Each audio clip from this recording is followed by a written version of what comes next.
ಪದೇ ಪದೇ ಮನೆಯ ಮೂಲ ನಿಯಮಗಳನ್ನ ಮುರಿಯುವವರು ಯಾರು? ಅಶ್ವಿನಿ ಮ್ಯಾಮ್. ಅಶ್ವಿನಿ ಮೇಡಮ್ ಇವ್ರಿಗೆ ನಾಮಿನೇಷನ್ ಮೇಲೂ ಸೀರಿಯಸ್ನೆಸ್ ಇಲ್ಲ, ರೂಲ್ಸ್ ಮೇಲೂ ಸೀರಿಯಸ್ನೆಸ್ ಇಲ್ಲ, ಕಠಿಣವಾದ ಶಿಕ್ಷೆ ಕೊಡಬೇಕು. ಮನೆಯ ಪ್ರತಿ ಸದಸ್ಯರ ಬಳಿ ಬಸ್ಕಿ ಹೊಡೆದು ನಿಯಮಗಳನ್ನ ಮುರಿಯುವುದಿಲ್ಲ ಎಂದು ಹೇಳಬೇಕು. ಇಳ್ಸು ಕಾಲು ತೀರಾ ಓವರ್ ಆಗಿ ಆಡಕ್ ಹೋಗ್ಬೇಡ. ಹೆಂಗಾರ ಕೂತ್ಕೋಬಹುದು. ದಿಮಾಕಿದ್ರೆ ನಿನ್ನ ಹತ್ರ ಇಟ್ಕೋ. ಕೇಳುದೇ ಬೇಡ. ವ್ಯಕ್ತಿತ್ವ ಅಲ್ಲ. ಬಿಗ್ ಬಾಸ್ ಇಂದು ರಾತ್ರಿ 9:30ಕ್ಕೆ. ಪದೇ ಪದೇ ಮನೆಯ ಮೂಲ ನಿಯಮಗಳನ್ನ ಮುರಿಯುವವರು ಯಾರು?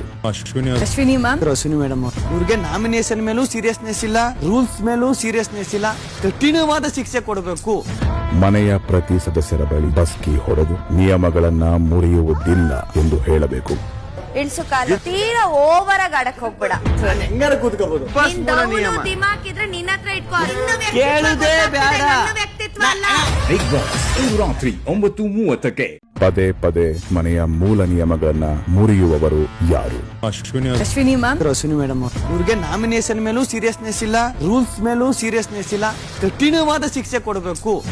ಮನೆಯ ಪ್ರತಿ ಸದಸ್ಯರ ಬಳಿ ಬಸ್ಕಿ ಹೊಡೆದು ನಿಯಮಗಳನ್ನ ಮುರಿಯುವುದಿಲ್ಲ ಎಂದು ಹೇಳಬೇಕು. ಇಳ್ಸು ಕಾಲು ತೀರಾ ಓವರ್ ಆಗಿ ಆಡಕ್ ಹೋಗ್ಬೇಡ. ಹೆಂಗಾರ ಕೂತ್ಕೋಬಹುದು. ದಿಮಾಕಿದ್ರೆ ನಿನ್ನ ಹತ್ರ ಇಟ್ಕೋ. ಕೇಳುದೇ ಬೇಡ.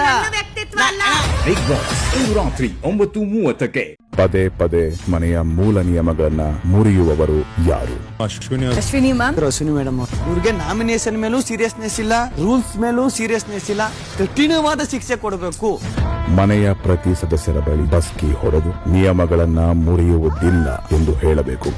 ಇಳ್ಸು ಕಾಲು ತೀರಾ ಓವರ್ ಆಗಿ ಆಡಕ್ ಹೋಗ್ಬೇಡ. ಹೆಂಗಾರ ಕೂತ್ಕೋಬಹುದು. ದಿಮಾಕಿದ್ರೆ ನಿನ್ನ ಹತ್ರ ಇಟ್ಕೋ. ಕೇಳುದೇ ಬೇಡ. ವ್ಯಕ್ತಿತ್ವ ಅಲ್ಲ. ಬಿಗ್ ಬಾಸ್ ಇಂದು ರಾತ್ರಿ 9:30ಕ್ಕೆ.